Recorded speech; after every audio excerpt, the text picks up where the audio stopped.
নমস্কার, আপনাদের সকলকে আমার চ্যানেল অপদার্থতে স্বাগত জানাই। আমি আমার চ্যানেলে প্রধানত ক্লাস 9 এবং ক্লাস 10 এর ভৌত বিজ্ঞান পড়াবো এবং ক্লাস 11 এবং 12 এর পদার্থ বিজ্ঞান পড়াবো। তাই যদি আমার চ্যানেলে আপনি নতুন হন এবং আমিও নতুন, তাই আমার চ্যানেলটিকে সাবস্ক্রাইব করুন এবং পাশের বেল আইকনটিকে ক্লিক করুন। চলুন তাহলে আজকের টপিক শুরু করা যাক। কেমন আছো? সরণ একটি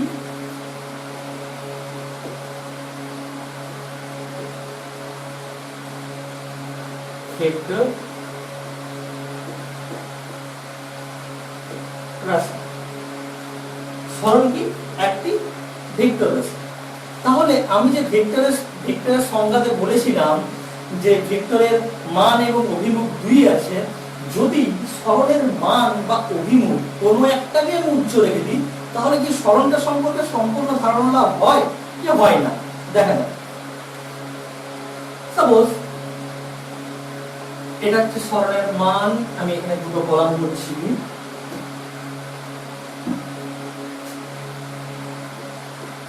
মান এটা হচ্ছে অভিমুখ, ঠিক চিহ্ন মান।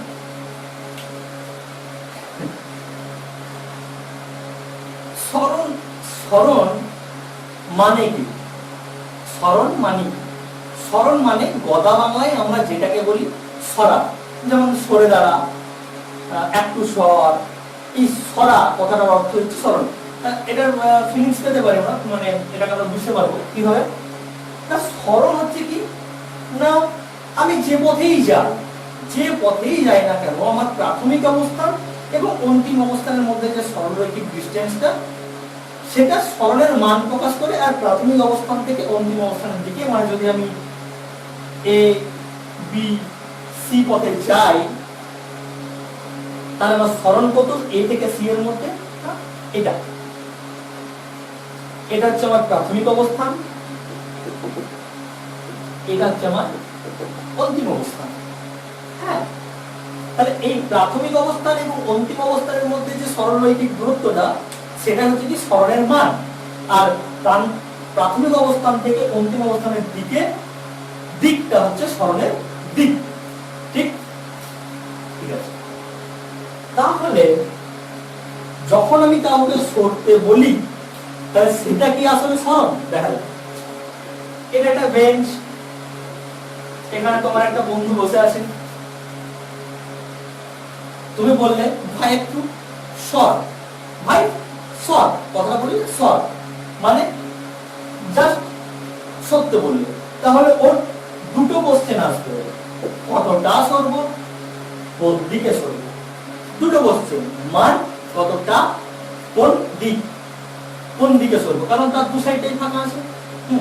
আমি এবারে বললাম ভাই তুই এক হাত সর। পরের কোশ্চেন সম্পূর্ণ ধারণা হলো কি? হলো না। সে পরের কোশ্চেন কি করবে? ভাই সরব তো, কিন্তু মানে এক হাত সরব, কিন্তু কোন দিকে সরব? তাহলে কোন দিকে সরব? যদি তুমি বলো যে ভাই এক হাত ডান দিকে সর, তখন ওর সরণটা সম্পর্কে সম্পূর্ণ ধারণা হলো এবং সরণ ওই ব্যাপারটা নিয়ে আর কোনো কোশ্চেন তার থাকবে না। সে বুঝে যাবে যে তাকে তুমি এক হাত ডান দিকে সরতে বলছো। তাহলে আমরা দেখতে, আবার যদি আমি বলি যে ভাই ডান দিকে সর, শুধু দিকটা বললাম ডান দিকে সর, কিন্তু মানটা বুঝে রেখে দিলাম, তারপরে কোশ্চেন কি হবে? ভাই ডান দিকে তো সরবো, কিন্তু কতটা সরবো, পরে কোশ্চেন হবে। তার মানে আমি শুধুমাত্র মান বা শুধুমাত্র দিক দিয়ে আমরা কোনো ভেক্টর রাশিকে প্রকাশ করতে পারি না। তাহলে তার আগে আমায় কি বলতে হবে?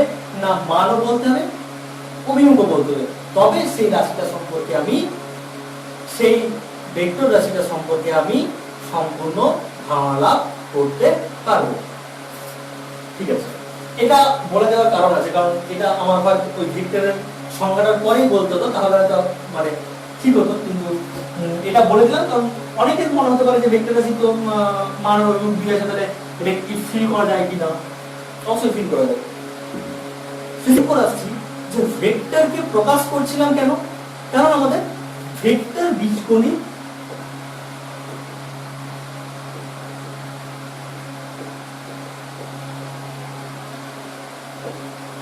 ভেক্টর বীজগণিত করার জন্য আমরা ভেক্টরকে জ্যামিতিক আকারে প্রকাশ করছিলাম। তাই ফার্স্ট কি জানতাম, ফার্স্ট কি ছিল, কি সংখ্যা, মানে ইন্ট্রোডাকশন, সংখ্যাগুলোকে চিনি ছিল। আমি এখানে ভেক্টরটাকে ছিলাম যে ভেক্টরটা কিভাবে প্রকাশ করতে হয় না করতে হয় ওই জ্যামিতির মাধ্যমে।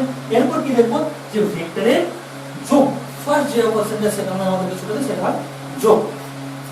তাহলে আমরা কি দেখবো, এবারে দেখবো ভেক্টরের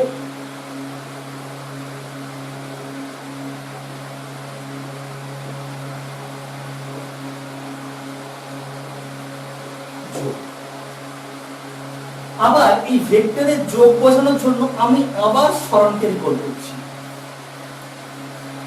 সরণকে সরণ করছি। সরণ, এই সরণ যদি তিনটে পয়েন্ট নিলাম আমি, এ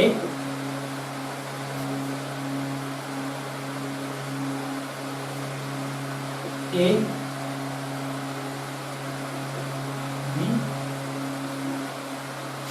তিনটে পয়েন্ট নিলাম। এরপর আমি কি করলাম, যে এ থেকে এ থেকে বিতে গেলাম। কোন দিক, এই দিক। সরণ কতটা, এ থেকে বিতে সরণ এবি, এটা মান, এর যেহেতু সরণ একটা ভেক্টর আছে তাই এর মাথায় আমরা কি দেবো, একটা তীর চিহ্ন দেবো। তাহলে এই যে এই লেন্থটা, এ থেকে বি এর যে লেন্থটা, সেটা কি না সরণের মান প্রকাশ করবে। আর তীর চিহ্নটা কি করবে, তীর চিহ্নটা এখানে না দিয়ে আমি দিচ্ছি এখানে।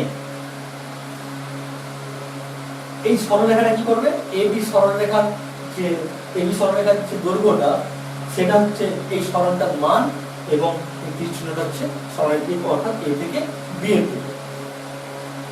এবার বি তে আসার পর আমি কি বললাম না, বি থেকে এবি যে সরলরেখার যে দৈর্ঘ্যটা, সেটা আমি ধরে নিচ্ছি এস। তাহলে এটা আমি S1 ভেক্টর, S1 ধরে নিচ্ছি। এবি সরলরেখার দৈর্ঘ্য লিখে দিচ্ছি, এবি সরল রেখার দৈর্ঘ্য S। এর মাথায় একটা ভেক্টর S1, তাহলে এর মাথায় একটা ভেক্টর দিয়ে দিলে এবি সরল, এই এ থেকে বি এর যে সরলটাকে সেটাকে প্রকাশ করতে পারছি। এরপর বি থেকে সি তে গেলাম, অর্থাৎ তাহলে বি থেকে সি তে আমার সরণ কত, ধরে নিচ্ছি S2 ভেক্টর। এখানে S2 টা হচ্ছে কি না, BC সরলরেখার মান, BC সরলরেখার মান হচ্ছে আমার S2। আর যেহেতু এটার একটা দিক আছে বি থেকে সি এর দিকে সরণটা, তাই এর মান হয়ে গেল S2 ভেক্টর, মানে তাই এটাকে আমরা কি ভাবে প্রকাশ করছি না, S2 ভেক্টর হিসেবে। তাহলে এ থেকে বি আমার সরণ S1, কারণ প্রাথমিক অবস্থান এবং অন্তিম অবস্থানের মধ্যে যে দূরত্ব। বি থেকে সি এর মধ্যে যে আমার সরণ, সেটা হচ্ছে আমার S2। এরপর আমি যদি আবার কোশ্চেন করি যে তাহলে এ থেকে সি তে সরণ কত, এ থেকে সি অবধি সরণ কোশ্চেন। তাহলে নিশ্চয়ই আমরা এটা বলবো না যে এ বি সি, কখনো কখনো, কারণ এটা অতিক্রান্ত দূরত্ব হয়ে যাবে। সরণ কি না, প্রাথমিক অবস্থান এ, অন্তিম অবস্থান সি, এই দুটো যেটা সরলরৈখিক ডিসটেন্স। সরলরৈখিক ডিসটেন্স মানে এটাকে আমি এভাবে যোগ করে দেবো। ঠিক কোন দিক থেকে কোন দিক হয় বলেছিলাম, সরণটা প্রাথমিক অবস্থান থেকে অন্তিম অবস্থানের দিকে, অর্থাৎ এই দিকে। ঠিক, তাহলে এটা হয়ে গেল কি আমার না এসি ভেক্টর। এরপর আমরা ভেক্টর যোগটা দেখি। দেখো দুটো ভেক্টর S1 S2, দুটো যুক্ত হয়ে আমাদের কি পেলাম, না এটা এটা ধরে নিচ্ছি আমি এস এস এস এস না ধরে আমি আর ধরে দিই রেজাল্ট S1 আর S2 কে যোগ করেছি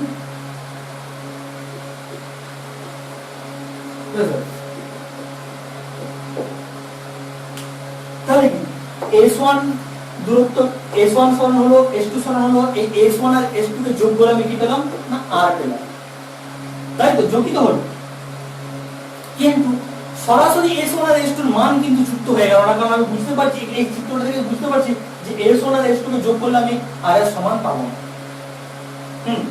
আমাদের জ্যামিতিক ধারণা দিয়ে আমরা এটা সহজেই বুঝতে পারছি যে S1 আর S2 কে যোগ করে আমি R এর সমান হবে না ঠিক আছে তাহলে এর পর কোশ্চেন হচ্ছে যে তাহলে আমরা যে ভেক্টর যোগে দুটো সূত্র পড়ছিলাম একটা পড়ছিলাম ত্রিভুজ সূত্র আর একটা পড়ছিলাম সামন্তরিক সূত্র তাহলে একটু স্মরণ করে দেখি যে এটাই তো আসলে ত্রিভুজ সূত্র ছিল না ত্রিভুজ সূত্রটা কি ছিল একটি ত্রিভুজের ক্রমান্বয়ে গৃহীত দুটি বাহু ক্রমান্বয়ে গৃহীত দুটি বাহু AB আর BC দুটো ক্রমান্বয়ে বলতে একটার যেখানে শেষ অপরটা সেখানে শুরু দেখো AB এর শেষ কোথায় B পয়েন্টে BC এর শুরু কোথায় B পয়েন্টে তাহলে AB এর যেখানে শেষ BC এর সেখানে শুরু তাহলে এই দুটো ক্রমান্বয়ে গৃহীত তাহলে AB যদি দুটি ভেক্টরকে প্রকাশ করে ক্রমান্বয়ে গৃহীত বাহু দুটো ভেক্টরকে প্রকাশ করে তাহলে বিপরীত ক্রমে গৃহীত মানে যেখানে AB ভেক্টরের শুরু সেখানে AC ভেক্টরের শুরু মানে A পয়েন্টে তাহলে এটা কি বিপরীত ক্রমে ভালোভাবে দেখো বিপরীত ক্রমে গৃহীত তৃতীয় বাহু দ্বারা ওই দুটি ভেক্টরের যোগফল প্রকাশিত হয় বা লব্ধি প্রকাশিত হয় তাহলে R ভেক্টর ইকুয়ালস টু কি পেলাম না S1 vector plus S2 vector হ্যাঁ S1 vector plus S2 vector এই আর এর মান কি হবে যদি আমরা দেখি তাহলে S1 আর S2 এর মধ্যে কোণ কত হবে আলফা আলফা কি না আলফা হলো S1 ভেক্টর ও S2 ভেক্টর এর মধ্যে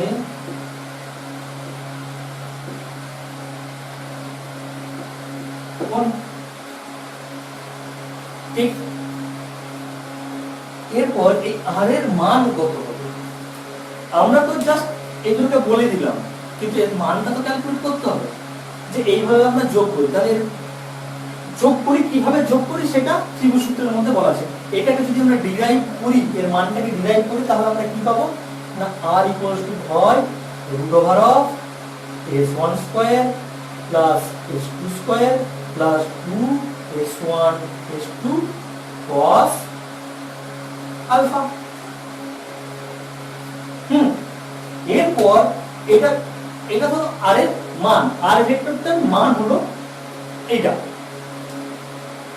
r ভেক্টরটার দিক কিভাবে প্রকাশিত করব এখানে আবার সেই জ্যামিতির সাহায্য নেব আমরা কি না আমি যদি এই ভেক্টরে এখানে দাঁড়িয়ে থাকি এবার যদি বলি r ভেক্টরটা কোন দিকে মানটা তো বলতে পারলাম এখান থেকে এবারে বলি কোন দিকে তাহলে আমি কি বলতে পারি যে AB এর সাথে আমি যদি থিটা কোণে ঘুরি ধরে নিলাম থিটা তাহলে কি একবার আমি মানি বলছি আমি ধরে এখানে ছিলাম দেন বললাম এই দিকে আমার r ভেক্টরটা তাহলে কি বললাম জাস্ট এখান থেকে আমি 60 ডিগ্রি করে ঘুরলাম দেন যদি আমি 7 মিটার যাই তাহলে আমি পয়েন্টে পৌঁছাবো তার মানে কি আমি এই যে সরলরেখাটা এই রেখাটার সাথে আমি ঠিক 60 ডিগ্রি অ্যাঙ্গেল দাঁড়াচ্ছি তার মানে কি একটা দিক বলতে চাইছি 60 ডিগ্রি অ্যাঙ্গেলে ঘুরে যে দিকটা পাবো সেই দিকে আমাকে সামনে যেতে হবে ঠিক তো এই জন্য আমার এটা আমাদের tan থিটা দিয়ে একটা সূত্র ছিল এই সূত্রটা আমাদের কমন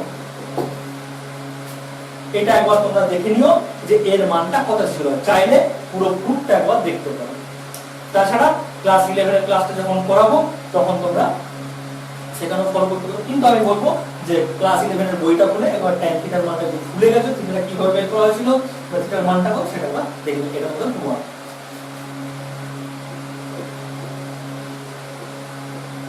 এটা হলো ত্রিভুজ সূত্র। কি না আমরা পড়লাম কি এটা হলো ভেক্টর যোগের বড়টা একটু ফালতু হয়ে গেল।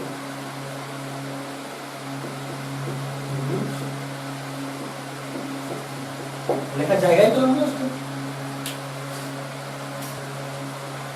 এরপরে আসছি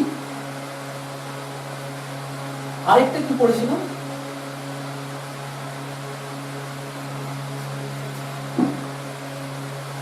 ভেক্টরের সামন্তরিক সূত্র। এবার সামন্তরিক সূত্রটা কিভাবে আসে আমরা দেখি। সামন্তরিক সূত্রের ক্ষেত্রে আমরা ঠিক সেম রেজাল্ট পাবো, সেম রেজাল্ট পাবো, আমি বলে দিচ্ছি একবার। কারণ সামন্তরিক সূত্রটাকে আমরা ত্রিভুজ সূত্রের সাহায্যে করতে পারি, সেটা দেখলেই বুঝতে পারবে। যাই হোক,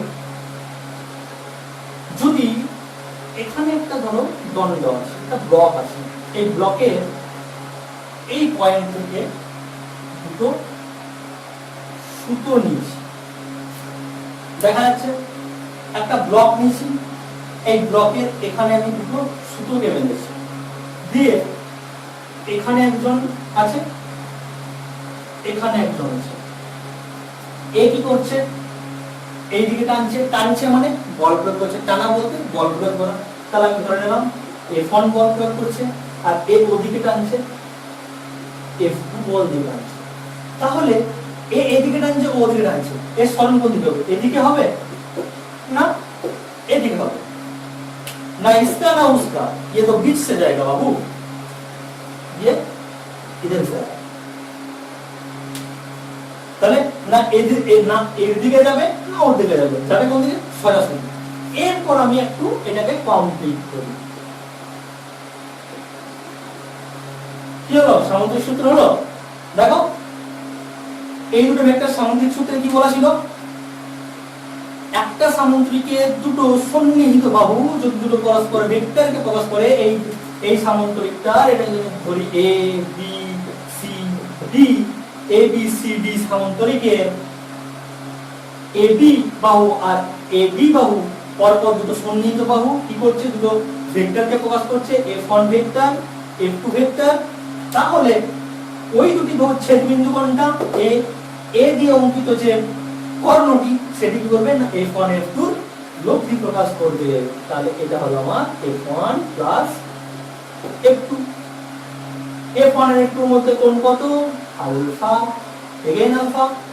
তাহলে এখানে S1 আর S2 টা বদলে কি হয়ে যাবে?